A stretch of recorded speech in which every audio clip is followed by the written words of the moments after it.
Decía que este capítulo le han titulado la oración pontificial.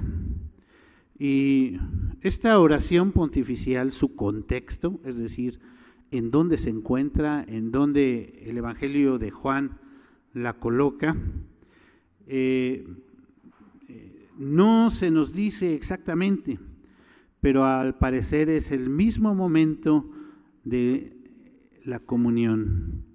Como ya mencionamos, entre el capítulo 13, les invito a que tengan sus Biblias abiertas y vayan siguiendo también con sus Biblias. Entre el capítulo 13, donde se anuncia la traición de Judas y que Pedro iba a negar al Señor Jesús, hasta el capítulo 18, el siguiente capítulo del que acabamos de leer, donde se nos narra el arresto del Señor Jesús,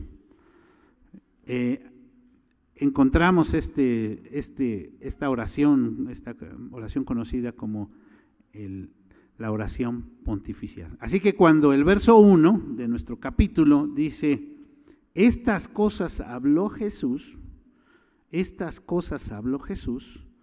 se refiere a que los capítulos 14, 15 y 16 fue de lo que habló el Señor Jesús solamente durante esa ocasión.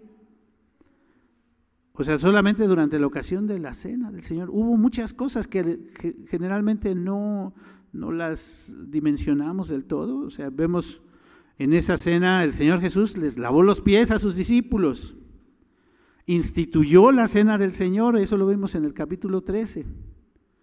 Les explicó que si Él se fuera, como se iba a ir, ellos no deberían de tener temor, eso lo vemos en el capítulo 14. Les dijo también que deberían de ocuparse en permanecer en comunión con Él para llevar fruto, eso lo vemos en el capítulo 15. Y en el capítulo 16 les dice que su tristeza, que iban a estar tristes por lo que iba a venir, ellos todavía no lo entendían, se iba a convertir en gozo. En el capítulo 16, repito. Entonces dice, al concluir, o sea, ya terminó el Señor Jesús de hablarle todas estas cosas en esa reunión, en esa cena, en ese evento tan importante, donde Juan es el único que nos da detalles de las enseñanzas del Señor Jesús durante ese día, y nos dice entonces que el Señor Jesús oró, hizo una oración, levantó una oración, como para concluir, así como cuando nosotros concluimos el culto, vamos a orar, o concluimos una reunión, el Señor Jesús oró, aunque en los otros evangelios dice que después de que hubieron entonado el canto, pues se retiraron al huerto de Getsemaní también a orar. Pero en ese momento, y lo que nos dice aquí Juan, es que el Señor Jesús hizo una oración. Entonces, esta oración pontificial no se trata de la oración que el Señor Jesús hace en el huerto de Getsemaní. Hay varios pasajes que nos dicen otras cosas, que fue lo que oró el Señor Jesús ahí en el huerto de Getsemaní. ¿Se acuerdan que dicen los otros evangelios que sudó gotas de sangre y que le dijo al Señor, si es posible de mí, haz que pase esta copa? No, entonces esta oración pontificial la hizo el Señor Jesús ahí delante de sus discípulos. Además, nos narra cómo en esa oración del huerto de Getsemaní, el Señor Jesús se alejó de sus discípulos, dice que como a un tiro de piedra, y además que sus discípulos estaban durmiendo, ¿verdad? Entonces, como que ahí no hubo mucha oportunidad de que Juan tomara detalle de lo que el Señor Jesús había estado orando. El Señor también en esa oración, que es conocida como oración pontificial, este capítulo 17 de Juan, en el versículo 20, dice que oró por nosotros, sí, por cada uno de nosotros. Leo ese versículo 20 y dice, mas no ruego solamente por estos, sino también por los que han de creer en mí por la palabra de ellos. Entonces el Señor Jesús estaba orando por todos los que habían de creer en Él. Este pasaje, este capítulo en especial, repito, se le denomina la oración pontificial. ¿Y qué quiere decir eso de pontificial? ¿No? La oración que hace un pontífice. ¿Y quién es un pontífice? ¿No? Bueno, el diccionario, la RAE, dice que un pontífice es un prelado supremo de la Iglesia Católica, Apostólica y Romana. Bueno, así lo dice. Entonces, ¿quién sería? El Papa, ¿verdad? También ese término se usa o se usaba para los magistrados sacerdotales que presidían los ritos y ceremonias religiosas en la antigua Roma, o sea, no solamente en tiempos de la Iglesia romana ahora. Entonces la palabra se refiere al máximo obispo o sacerdote de la Iglesia. Para la Iglesia romana, como ya dije, pues sería el Papa, ¿no? Pero para nosotros, ¿quién es el máximo obispo? Solamente uno, Cristo. Nuestra máxima autoridad en la Iglesia y en nuestras vidas debe ser el Señor Jesús. Hoy es jueves de Semana Santa y generalmente se le llama el jueves de comunión, porque es el día que el Señor instituyó la comunión, la Santa Cena, la Eucaristía, el sacramento donde participamos del pan y del vino y que al hacerlo recordamos la muerte de nuestro Señor Jesucristo y nos comprometemos con Él a vivir una vida que le honre y que le glorifique. Pero, ¿qué quiere decir comunión? ¿Y qué importancia tiene hoy? Porque el Señor, al orar, uno de los temas centrales en esta oración es la comunión. A lo mejor no lo visualizaron o no nos dimos mucho cuenta, pero uno de los temas centrales de esta oración es la comunión. Entonces, ¿qué quiere decir comunión? Vamos a ver qué es lo que dice otra vez el diccionario. Comunión quiere decir participar en lo común. Esa es una connotación. Participar en lo común.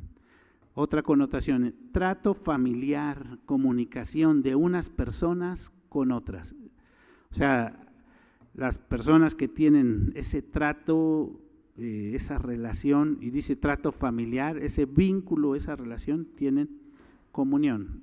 Una tercera connotación dice, en el cristianismo, el acto de recibir los fieles la Eucaristía. Esa es la comunión, ¿no? Cuando participamos del sacramento. El mismo sacramento se le llama también como comunión.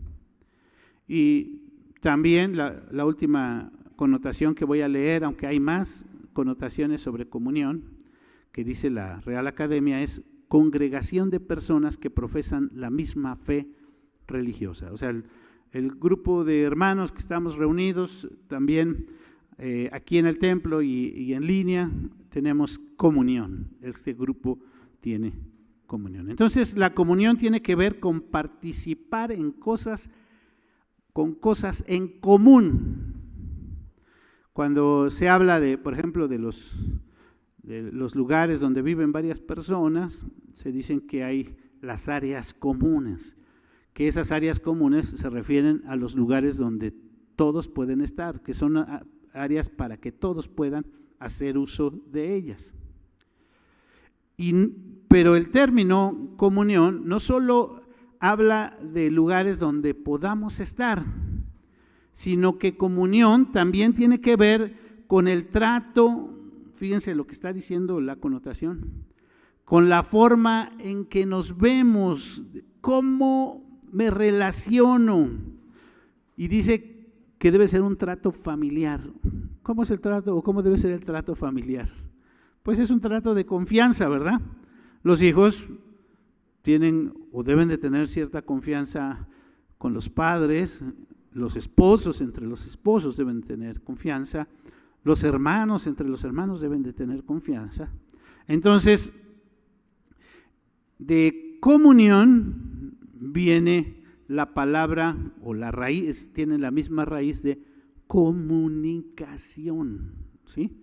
Comunión tiene la misma raíz de comunicación. La otra palabra que está inmersa en comunión es unión. Repito, comunicación y unión. Entonces tiene que haber el estar juntos, pero no solo el estar juntos en un mismo lugar, sino que al estar juntos haya un buen trato, una buena relación, haya comunicación. Luego el diccionario, entonces, nos dice también, en otra de las connotaciones que leí, que es el acto de recibir los fieles la Eucaristía. Pero lo que no explica el diccionario es que la Eucaristía, el sacramento, nos representa la unión, la relación con Dios, de Dios con su pueblo. A través de participar en el sacramento, damos testimonio de esa unión. Si una parte de la palabra comunión tiene que ver con comunicación y la otra tiene que ver entonces ¿con qué? Con unión. Cuando estamos participando del sacramento, estamos dando testimonio de esa relación de intimidad con nuestro Señor. Entonces, repito, cuando hablamos de comunión, indudablemente estamos hablando de comunicación y estamos hablando de estar y de vivir en unidad como la Biblia nos lo enseña. Cada vez que habla de comunión, está hablando de la unidad y la comunicación. El Señor no solamente dijo cuando habló del pan, Jesús dijo: yo soy el pan de vida, el que a mí viene nunca tendrá hambre y el que en mí cree no tendrá sed jamás, sino que también en el mismo pasaje allá en Juan 6, ahora en el versículo 51 dijo: yo soy el pan vivo que descendió del cielo. Si alguno comiere de este pan, vivirá para siempre, y el pan que yo daré es mi carne, la cual yo daré por la vida del mundo. Entonces, al participar del sacramento representa esta unión que a través de los elementos físicos, el pan y el vino, que damos testimonio de esta relación que tenemos con nuestro Dios.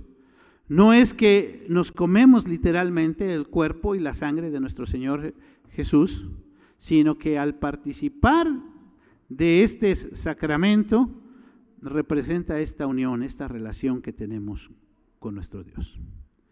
¿Por qué decimos que el tema principal de esta oración pontificial del Señor Jesús es la comunión? Bueno, fíjense, si ven su tema, el tema como le titulamos, ¿perfectos qué? En unidad.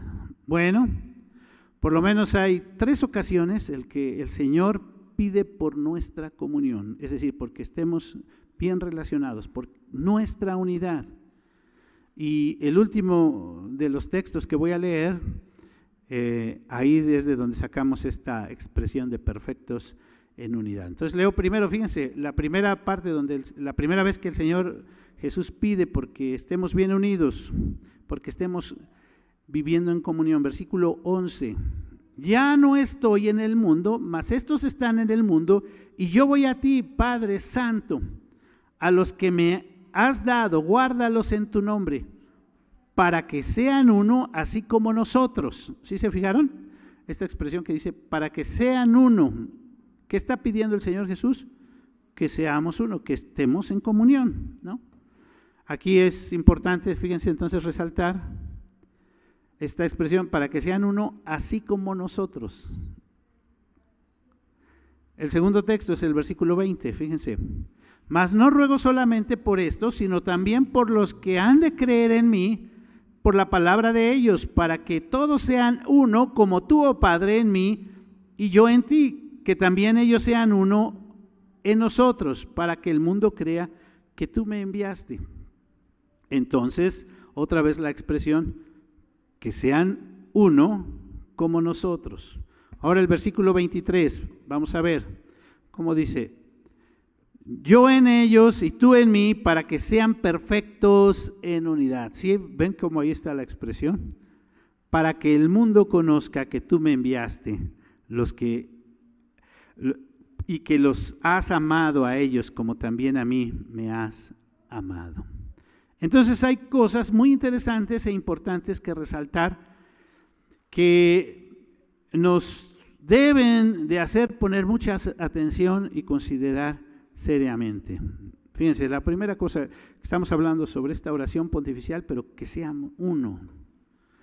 La unidad del Padre, fíjense lo que nos enseña esta oración pontificial, la unidad del Padre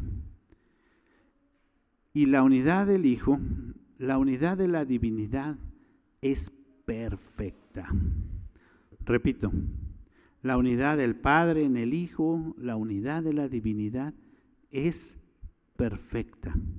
Dios es perfecto en unidad. Y me parece que ese es todo un tema teológico. El Padre, el Hijo son Dios, son un solo Dios, los mismos en substancia, en poder y en gloria. No es más el Padre, no es más el Hijo, no es más el Espíritu Santo. Esta oración que hace el Señor Jesús nos deja ver muchas cosas sobre esto. Fíjense, solamente los primeros textos. ¿Sí tienen su Biblia ahí abierta? ¿Qué es lo que pide el Señor Jesús en los primeros versículos?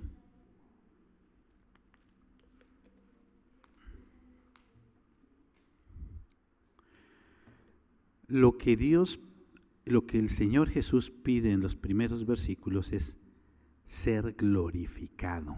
Repito, lo que el Señor Jesús pide en los primeros versículos es ser glorificado. Y algo que tenemos que entender es que la gloria solo le pertenece a Dios, pero Él lo hace de tal forma que no le quita la gloria al Padre, al contrario, le da gloria al Padre. El Señor Jesús pide que el Padre lo glorifique y Él le da gloria al Padre. Fíjense, el versículo 1 de este capítulo 17. Estas cosas habló Jesús y levantando los ojos al cielo, dijo, fíjense qué es lo que le pide, la primera cosa que le pide. Padre, la hora ha llegado, glorifica a tu Hijo para que también tu Hijo te glorifique a ti. ¿Qué le está pidiendo el Señor Jesús? Le está pidiendo al Padre que lo glorifique. ¿Sí lo pueden ver o no? Y lo repite en el versículo 5. Bueno, voy a leer desde el 4.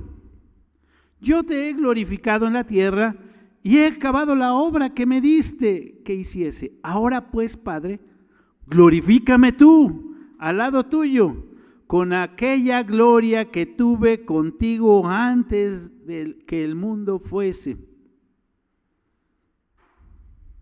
¿Sí se dan cuenta de cómo lo que le está pidiendo el Señor Jesús al Padre? ¿Qué le está pidiendo?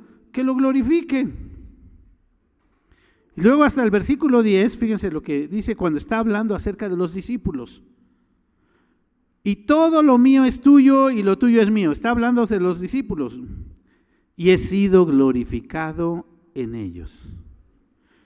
Hay muchos más textos que nos hablan y que nos presentan esa comunión, esa relación entre el Padre y el Hijo. Hemos dicho, lo que esta oración pontificial nos enseña es que la comunión, la relación entre el Padre y el Hijo es perfecta. Esto ha creado mucha confusión para algunas personas, pero a lo largo de la historia de la cristiandad, la Escritura nos muestra y nos enseña nuevamente esto que el Señor ha declarado. Varios hombres estudiosos de la Escritura se detuvieron a analizar todos estos textos y uno de ellos fue Atanasio y surge el credo de Atanasio. Los que han tenido la oportunidad de estudiar conmigo los símbolos doctrinales de la Iglesia, conocen el credo de Atanasio, y voy a leer una porción de este credo de Atanasio y quisiera que pusieran mucha atención. Es algo que nosotros creemos como iglesia presbiteriana, ¿sí? Y tenemos que mencionarlo, la Iglesia romana también lo repite, lo dice, Pero es algo que nosotros tenemos que poner puntual atención porque está hablando sobre la Trinidad. Dice de tal manera, porque es una la persona del Padre, otra la del Hijo y otra la del Espíritu Santo. Mas la divinidad del Padre, del Hijo y del Espíritu Santo es toda una. Igual la gloria, coeterna, la majestad, así como es el Padre, así el Hijo, así el Espíritu Santo. Increado es el Padre, increado el Hijo, increado el Espíritu Santo. Incomprensible es el Padre, incomprensible el Hijo, incomprensible el Espíritu Santo. Eterno es el Padre, eterno el Hijo, eterno el Espíritu Santo. Y sin embargo, no son tres eternos, sino un solo eterno, como también no son tres incomprensibles, ni tres increados, sino un solo increado y un solo incomprensible. Asimismo, el Padre es Dios, el Hijo es Dios, el Espíritu Santo es Dios, así también Señor es el Padre, Señor es el Hijo, Señor el Espíritu Santo. Sin embargo, no son tres señores, sino un solo Señor. Y solo leí una porción de este credo de Atanasio. Y Atanasio no estaba descubriendo el hilo negro. Solamente nos estaba explicando un poco de estos textos que estamos leyendo ahorita, que tal vez nos parecen difíciles de entender, pero que si no ponemos atención o no los consideramos, no consideramos todas las implicaciones de estos pasajes, pero eso es lo que nos está diciendo la Escritura, lo que nos está enseñando el Señor Jesús en esta oración pontificial. Entonces, ¿qué es lo que nos está enseñando el Señor Jesús en esta oración pontificial? Es que la comunión, la comunicación, la unidad de Dios, la unidad de la Trinidad es perfecta. Es perfecta.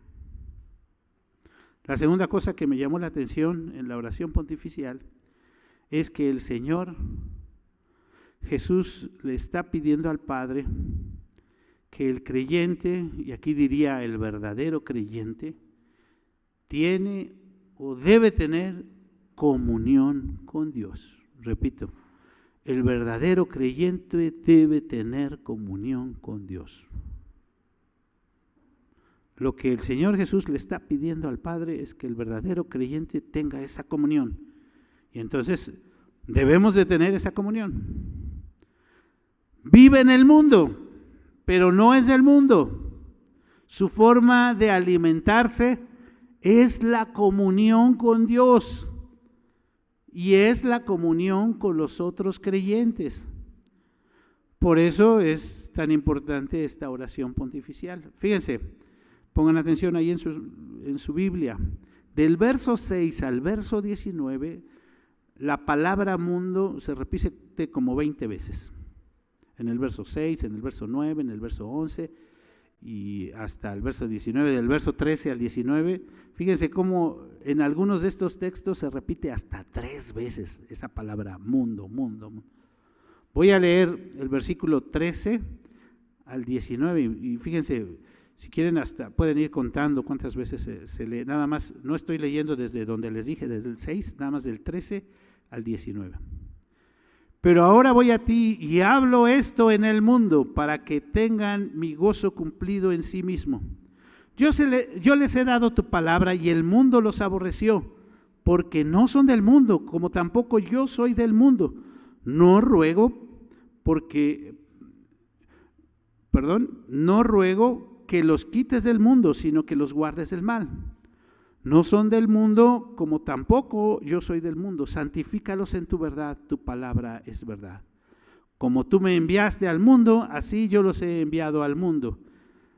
Y por ellos yo me santifico a mí mismo, para que también ellos sean santificados en la verdad. ¿A qué se refiere el Señor Jesús o qué se refiere la Escritura Sagrada aquí cuando habla del mundo? ¿Se refiere al planeta Tierra? No, ¿verdad? ¿A qué se refiere cuando habla aquí del mundo? se refiere a toda la humanidad. Me parece que más específicamente se refiere a nuestra sociedad, a sus valores, a sus motivaciones, a sus intereses, a sus formas de ser y una larga lista de cosas que hay en este mundo. Y yo sé que inmediatamente muchos van a decir, como dice ahí el texto, ¿no? Pero hay cosas muy buenas y rescatables tal vez del mundo. ¿Cómo que nos tenemos que apartar de todo eso? Eso es lo que nos está pidiendo el Señor Jesús. Y repito, algunos van a decir inmediatamente, citando el versículo 15, no te ruego que los quites del mundo, sino que los guardes del mundo, ¿verdad? Entonces la pregunta es, ¿cómo podemos guardarnos del mal? O mejor dicho, ¿cómo nos guarda Dios del mal? ¿Cómo nos guarda Dios del mal? Muy sencillo, tal vez vamos a decir. Bueno, ahí el texto nos va a decir. Cuando tenemos y mantenemos comunión con nuestro Dios. ¿Cómo nos guarda del mal? Cuando tenemos y mantenemos la comunión con nuestro Dios. Fíjense lo interesante de cómo lo desarrolla el Señor Jesús. Ahí en el versículo 16. No son del mundo como tampoco yo soy del mundo. ¿Qué es lo que está diciendo el Señor Jesús ahí? Que ya no somos de aquí, los cristianos, los que conocemos al Señor, ya se supone que ya no tenemos la visión puesta en las cosas de aquí, que ya estamos viendo en las cosas de ¿dónde? De la eternidad, ya no son del mundo. Pero el Señor Jesús dice en el versículo 17, y nos va en esta oración, santifícalos en tu verdad, tu palabra, ¿qué? Es verdad. ¿Qué quiere decir santificar? Recordemos lo que quiere decir santificar: apartar, purificar. ¿Cómo lo hace Dios? Y lo dice el texto: santifícalos ¿qué? En tu verdad. Tu palabra es verdad. Por eso decimos que esta parte de la oración pontifical nos pide tener esa comunión con Dios, esa relación continua, deleitarnos en la palabra de Dios. Como decía esa frase de la semana, perdón por no citar al autor, había una frase de la semana que decía, escuchaba o leía, no recuerdo, decía, no puedo creer que alguien me diga que ama a Dios y que no le interesa la Escritura. Repito, no puedo creer que alguien me diga que ama a Dios y que no le interesa la Escritura. Que no busque ese tiempo para estar en comunión con Dios. Busca el tiempo, busca la manera, busca la forma, busca el lugar para deleitarse en la palabra de Dios. El verdadero creyente no está diciendo, ay, es que no tengo tiempo, es que está difícil. El verdadero creyente busca tener esa comunión con Dios. Creo que hay muchas cosas más en esta oración pontificial, pero la última cosa que quiero resaltar de esta oración pontificial es que la mejor forma de dar testimonio al mundo es cuando hay comunión. Repito, la mejor forma de dar testimonio al mundo es vivir en comunión. El mejor método de evangelización es cómo es mi vida, cómo es mi trato hacia los demás, cómo es mi relación con mi Dios. La mejor forma de dar testimonio. Y hay dos textos que aquí lo afirman. Yo no es que yo me lo estoy aquí, yo ya como que dije, ay, ¿por qué dice esto el pastor? Bueno, versículo 21, y me gustaría que pongan mucha atención en esta expresión que hay en estos versículos que voy a leer. Y son dos veces que el Señor Jesús lo afirma, así es que cuando el Señor Jesús lo afirma dos veces continuas, es porque es algo verdadero, es algo real. La expresión que quiero que pongan atención es para que el mundo crea, para que el mundo crea. Versículo 21, ya lo leímos, pero lo voy a volver a leer. Para que todos sean uno, como tú, oh Padre, en mí y yo en ti, que también ellos sean uno, como nosotros, para que el mundo crea que tú me enviaste. Es decir, que cuando las personas vean que estamos nosotros viviendo en comunión con Dios y estamos viviendo en comunión unos con otros, el mundo va a creer en el Señor Jesús. Eso es lo que está diciendo el Señor Jesús. Ahora véanlo en el versículo 23. Yo en ellos y tú en mí, para que sean perfectos en unidad, para que el mundo conozca que tú me enviaste y que los has amado a ellos como también me has amado a mí.